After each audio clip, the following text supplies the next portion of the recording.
Napahiya umano si PNP Chief General Benjamin Marbil matapos ang matinding resback ni Vice President Sara Duterte kaugnay ng pagkakabawi ng kanyang mga security escort mula sa PNP. Matatandaang nagkaroon ng kontrobersiya nang biglang binawi ni Marbil ang mga tauhan ng PNP na nagkatalagang bilang security details ng pangalawang Pangulo na nagdulot ng malawakang usapin sa publiko. Ayon sa ilang ulat, hindi nagustuhan ni VP Sarang naging aksyon ni General Marbil at agad itong naglabas ng pahayag. Ipinahayag ang kanyang pagkadismaya. Maraming netizens ang kumampi kay VP Sara na nagpapakita ng suporta at pagkondena sa naging hakbang ng PNP. Dahil dito, napilitang magbigay linaw si General Marbil at sinabing inasasaayos muli ang seguridad ni VP Sara na siyang nagpapalala sa publiko ng impormasyon ng koordinasyon sa mga matataas na opisyal ng bansa. Samantala, inaasahan na muling ibabalik ng PNP ang mga security escort ni VP Sara sa mga susunod na araw bilang bahagi ng pagsasaayos ng sitwasyon. Patuloy na tinututukan ng publiko ang mga susunod na hakbang ng PNP at kung ano ang magiging epekto nito sa relasyon ng mga lider ng bansa. At yan nga ang balitang ating pagkakatutukan. Ngunit bago ang lahat, siguraduhin mag-subscribe at i-hit ang notification bell para sa patuloy na pagtutok sa mga sulip ng bagong balita sa tunay na boses ng masa.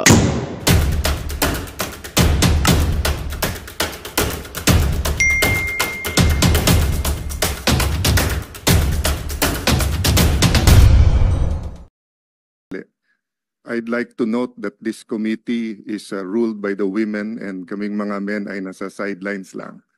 I'd also like to note that although as a senator, naintindihan ko si Senator Risa na siyempre mas gusto kong cordial yung sagutan. But we also have to take into context that this is both legislative and political.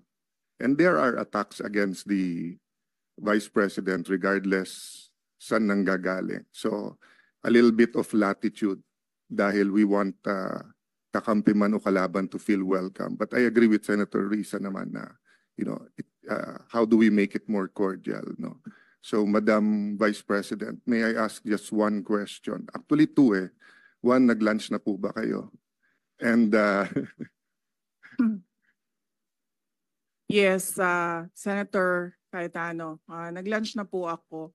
And I'm very cordial when it comes to international diplomatic relations. Gusto nyo i-discuss natin yung West Philippine Sea. Yes. But hindi kasi ako plastic na tao. No, I agree with you, ma'am. That's why nga sinasabi ko. All right. So, hindi ko alam kung ano ang nangyari sa Philippine National Police, but apparently they decided that they will mirror what the AFP did. So, noong December 9, 2022, inactivate ang Vice Presidential Protection Division under the PSPG.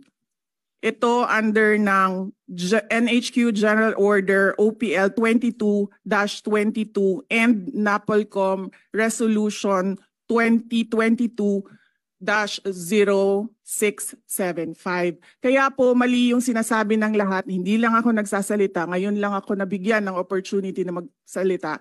Hindi po tama na ikumpara yung term ni Vice President Leni Robredo at yung term ko in terms of security. Dahil yung security, yung VP-SPG at yung VP-PD sa PNP ay meron pong orders lahat. Ibig sabihin, there is a basis in law doon sa pag-activate sa kanila. Ngayon,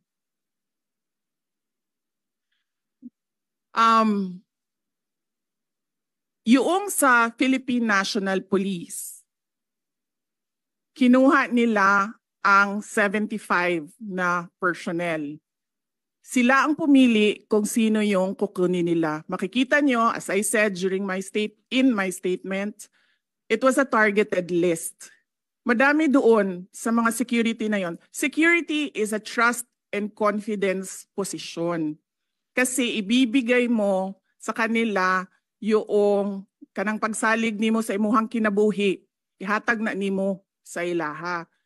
Ngayon, Nakalagay doon sa listahan, kasama ko since 2007 when I was Vice Mayor, kasama ko since 2010 when I was Mayor, and madami doon kasama ko from 2016 during the term for 6 years of President Rodrigo Duterte. Makikita niyo yon sa listahan kung isa-isahin natin. So it was a targeted list. It was a political move. It was political harassment. Ngayon, nag-iwan sila ng 38. 38 na hindi namin kilala. 38 na sila ang nagsabi kung sino ang maiwan. Sinalatan namin sila, sinabi namin, hindi na namin tatanggapin yung 38 ninyo. Ibabalik na namin yan sila lahat sa inyo. So there are no more PNP personnel in the Office of the Vice President. Ang naiwan na lang ay yung mga nasa VP SPG under the Armed Forces of the Philippines. Wala pong ginagastos ang OVP sa sweldo nito nila lahat dahil hindi po sila hinahire.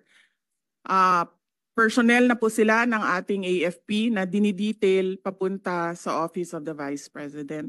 So, to answer your question, Madam Chair, meron pong security and all of them under AFP because we refused the personnel na sinabi,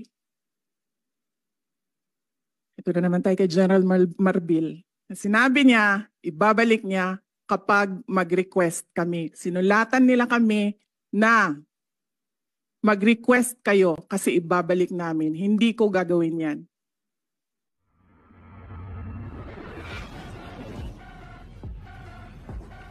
Kung tanong, ang sasabihin ko lang, talagang hindi naman sa barangay lamang napupolitika yung ayuda, pati dito sa mga senador, pati sa ating pangalawang Pangulo. Senator Alan Cayetano is now recognized. Good afternoon, Madam Chair, Madam Vice President, magandang hapon po, and welcome to the Senate. Magandang tanghali. I'd like to note that this committee is ruled by the women and kaming mga men ay nasa sidelines lang. I'd also like to note that although as a senator, naintindihan ko si Senator Risa na siyempre mas gusto kong cordial yung sagutan. But we also have to take into context that this is both legislative and political. And there are attacks against the Vice President regardless saan nanggagaling. So a little bit of latitude dahil we want kakampi man o kalaban to feel welcome. But I agree with Senator Risa naman na how do we make it more cordial, no? So, Madam Vice President, may I ask just one question? Actually, two eh. One, nag-lunch na po ba kayo? And, Yes, Senator Cayetano, nag-lunch na po ako. And I'm very cordial yes, when it ma'am. comes to international diplomatic relations. Gusto nyo i-discuss natin yung West Philippine Sea. Yes. But hindi kasi ako plastic na tao. No, I agree with you, ma'am. That's why nga sinasabi ko po na hindi lang to legislative, political din. That's why you should be given the latitude to answer in the way that you feel it could be properly answered, di ba? So kaya ko lang tinanong kung nag-lunch kayo kasi in the first 2 years, I know that you got a very warm welcome sa Senate. So I'm hoping sa budget hearing it doesn't change, no? I remember ang daming pumunta sa lunch noon. So my question lang, ma'am, is what can we do for the Office of the Vice President? Meron bang ni-request sa DBM na wala sa budget niyo so that we can consider it at the proper time? No, we are already okay with the approved budget from the Department of Budget. The approved proposed budget in the NEP from the Department of Budget and Management. And we leave it up to members of Congress to decide on the budget. Thank you. Thank you, Madam Chair. Thank you to the Office of the Vice President. Any more questions? Well, so it's always the chair that has the last spot for questions. So let me just ask, of course, the security of every government official is very important. And recently, it was discussed that a number of security personnel was taken out from the Office of the Vice President. I think, if I'm not mistaken, totally, the PNP said they recalled 373 personnel across all agencies. So I'd like to know, baka naman wala nang natirang security sa OVP, hindi naman, ano na bang status? Ilan ang tinanggal na security at meron bang nagbabantay ngayon? Madam Chair, may I be allowed to give a very long answer about the security? Sure, as long as it answers the question. Sige, ma'am. Opo. Noong kasi ako ay nahalal bilang pangalawang pangulo, nakita ko kasi na pati ang security ng Vice President ay napupolitika. Hindi lang yan sa akin, kundi sa mga previous na Vice Presidents. Kaya nung tapos na ang eleksyon pero hindi pa ako naupo, sumulat ako kay former Secretary Delphine Lorenzana. Sinabi ko sa kanya, "Sir, ang security ng Vice President should only be up to the level of the Vice President. Hindi po pwede na umakyat ang information at ang security ng Vice President sa iba pang opisyal." And at the time, the Chief of Staff of the Armed Forces of the Philippines and the Secretary of the Department of National Defense agreed.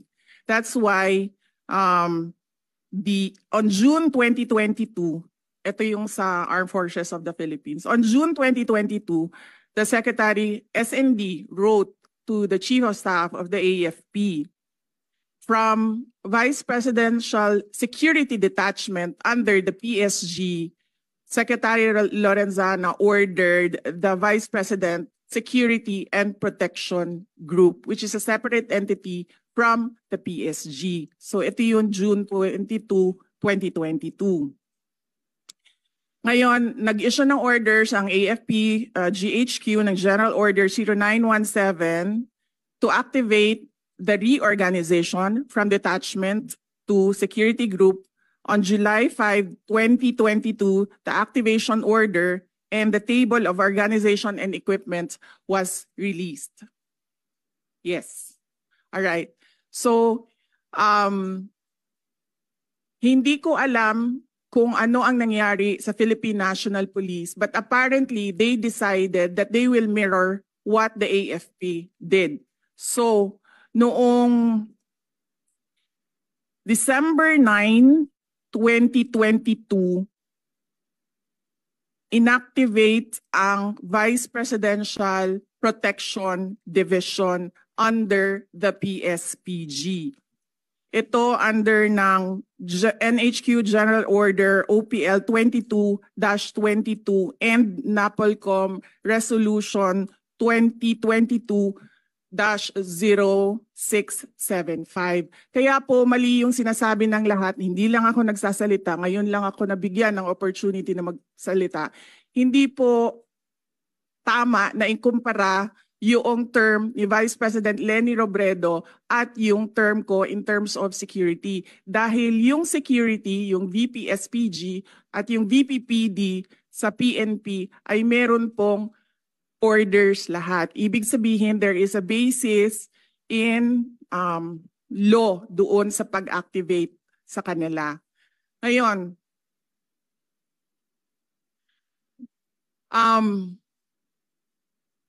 yung sa Philippine National Police, kinuha nila ang 75 na personnel. Sila ang pumili kung sino yung kukunin nila. Makikita nyo, as I said during my statement, it was a targeted list. Madami doon sa mga security na yon. Security is a trust and confidence position. Kasi ibibigay mo sa kanila yung kanang pagsalig nimo sa imuhang kinabuhi, ihatag na nimo sa ilaha.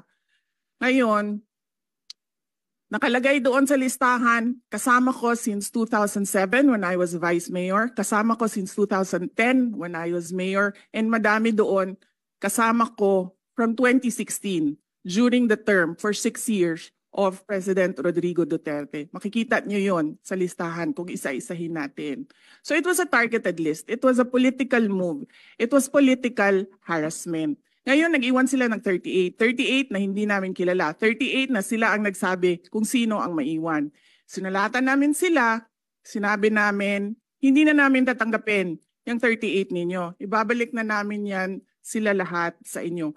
So there are no more PNP personnel in the Office of the Vice President. Ang naiwan na lang ay yung mga nasa VP SPG under the Armed Forces of the Philippines. Wala pong ginagastos ang OVP sa sweldo nito nila lahat dahil hindi po sila hinahire.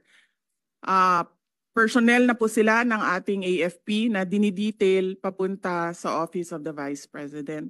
So, to answer your question, Madam Chair, meron pong security and all of them under AFP because we refused the personnel na sinabi.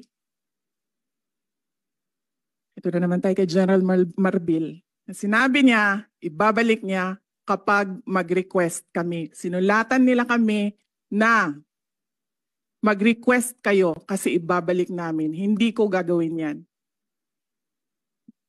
Thank you, Madam Vice President. So right now, your security detail is composed of AFP officers, soldiers, I suppose. Yes, Madam Chair, officers and enlisted personnel. Mga ilan-ilan kaya sila? May we request Colonel Lachica to answer? Nakakagulat din yung statement ng PNP. I guess he wants it on his record, but I find it a little also irregular na you're right, it's a trust issue. And if you're familiar with certain individuals, they have to explain why maybe in the budget hearing of the PNP, we can ask them why they chose the individuals to remove from your detail. But I'd like to know also how many is left from the AFP. And I think the AFP is also quite capable. Ilan po, Mr. Lachica? Madam Chair, good afternoon.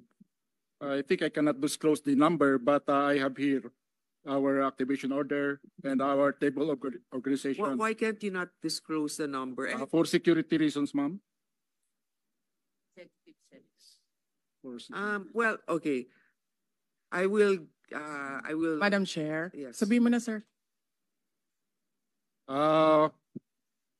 From our table of organization, ma'am, and equipment, we are authorized to have 364 personnel coming from the different major service of the AFP.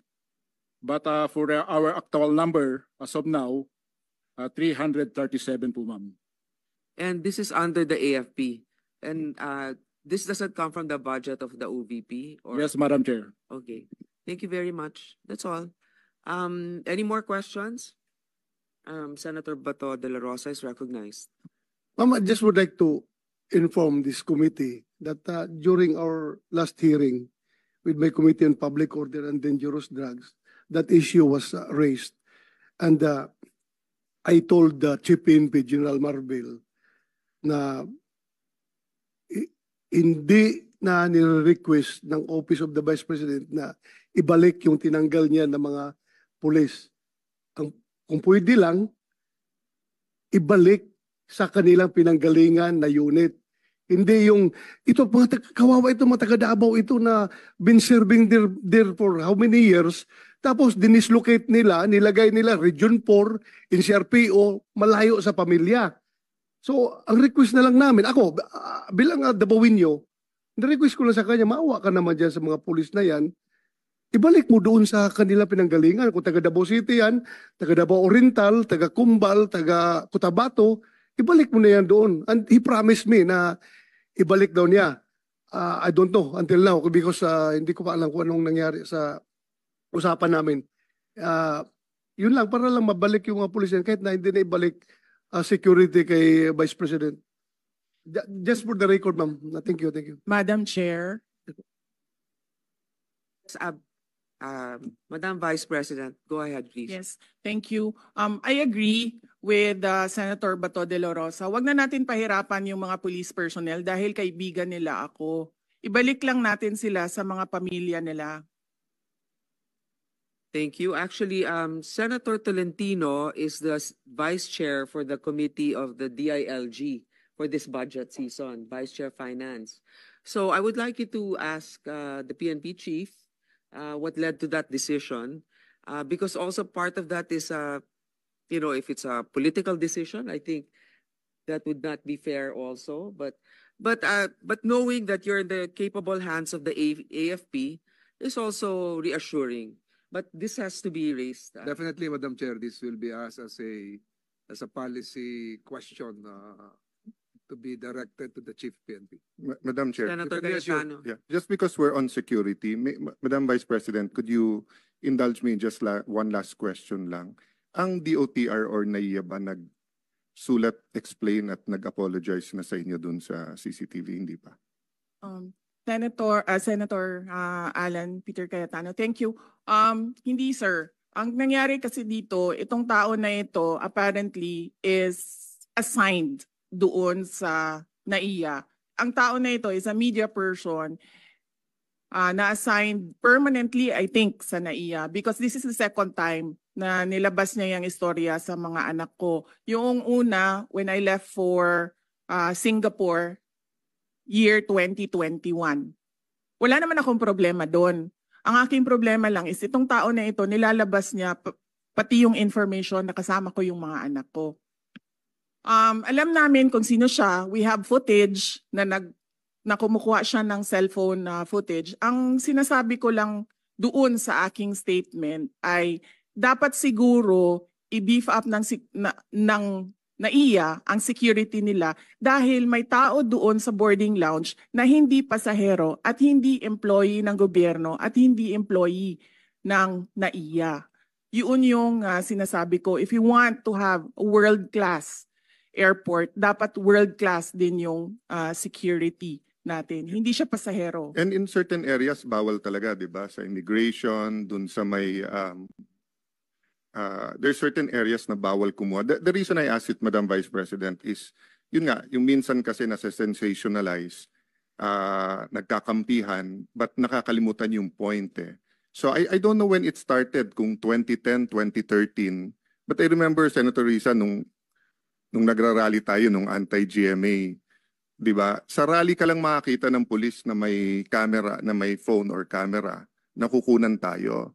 But ngayon actually, pag landing mo sa airport, if you take a car or a chopper, parang SOP na ng pulis, nakunan ng picture. Minsan tinesting ko sila, sabi ko selfie na lang, sama kayo. Hindi. So I don't know, given the situation na nangyari sa inyo na pati pamilya. As you said, no? Like ako, sanay naman ako kunan ng picture whether they love me or hate me. That's why they want to get a picture. Minsan, pinapalitan yung lumabas doon sa 10,000 doon sa Rockwell. Actually, pinalitan nila yung audio eh. So, lumabas pa sa TV. Baliktad. Sumisigaw na idol ko si Alan, pinalitan nila na minumura ako. Then yun yung lumabas. But the point is, just like the Vice President, what if you're with your kids? What if you're with your pamangkens? What if may nakipicture lang sa'yo? What if may kasabay ka lang sa aeroplano, sa Fastcraft, or sa ano? So hindi ba, I don't know, Senator Bato, ikaw lang ang highest ranking PNP dito eh. Bakit ba may ganun? I mean, hindi ba sufficiente naman? I didn't intend to ask you. Baka I asked this But para I intend matanong to din. answer. Yeah. But I intend to answer. No, kasi my point of view naman is, if it's for the record, unang-una pag sumakay ka ng helicopter or ng aeroplano, dapat talaga may manifest yon. Pag landing mo, nandun yung police, eyewitness ka naman, dapat isulat yon.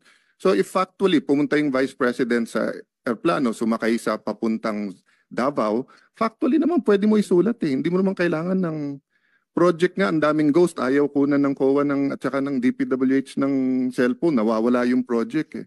Pero tao sa atin, yung security, parang medyo, yun nga, I find the problem, baka we should really look into that. I would like to also give my experience on that. What I noticed is, for example, we're a guest in a certain event or in a province, usually without even us requesting, the local government will ask the PNP to assist a public figure. And the reason why they take pictures, and just like Senator Alan, I thought at first they wanted a selfie, but apparently it's to provide proof to their commanders that they render the service. Now, it's a different story if they just take a picture for the fun of it, to give, I don't know, for others, in areas where, let's say, there's limited access. So But that's... to that point, Madam Chair, wala akong problema na kunan mo eh. But yung storage at paanong gagamitin, given that, so for example, we're talking about security ngayon, di ba? Kung sa Secret Service nga, na pinaka-professional, na kahit Democrat o Republican, may congressional hearing ngayon dahil dun sa nakalusot kay ex-President Trump. Sa atin pa kaya na we try na walang politika sa PNP at saka sa AFP, pero nakikita naman natin kahit anong administrasyon, meron talagang tendency. So my point is, if they're there to keep their officials safe, is it actually safe? As the Vice President said, that nasa terminal ka na high security, meron may cellphone, kumukuha, hindi naman pala empleyado. So wala naman silang pananagutan sa batas or sa airport. Ganun din sa atin, wherever we go. Pagka nagbus ako papuntang Bicol, kung 8 hours yun, pupungas-pungas ka pa pagbaba mo. Kailangan mo siguraduhin na ano ka kasi may kukuha sa'yo. Then you don't know where that picture will go.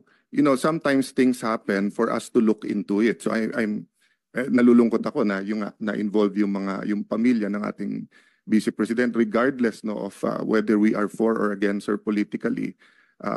But I'm that this can get out of hand given the number of pictures, and yung DICT tumawag sa akin dahil sa Committee on Science and Technology at sabi nga lang, grabe na ngayon yung hindi na katulad ng araw sa atin, Photoshop lang. Ngayon pati boses, yung AI, yung deepfake, di ba? So pati video talagang pwedeng i-manipulate, no? Kahit nga hindi ka nakunan pwedeng lumabas na may picture. No, as public figures, we cannot really avoid having our picture taken. But the issue here is in an area that's restricted. So I think that the DOTR has to do their best effort to make sure that only authorized individuals are in certain areas, and that they also have to take care of their CCTV, whatever. I mean, unless it's for the interest of the public, the safety of our national security issue, they better be careful with the information that they are handling. Senator Bato, you're recognized. Yeah, thank you, Madam Chair. Yung, another issue na naman ito na sigurong i-raise natin ito pagdating sa budget hearing ng BI.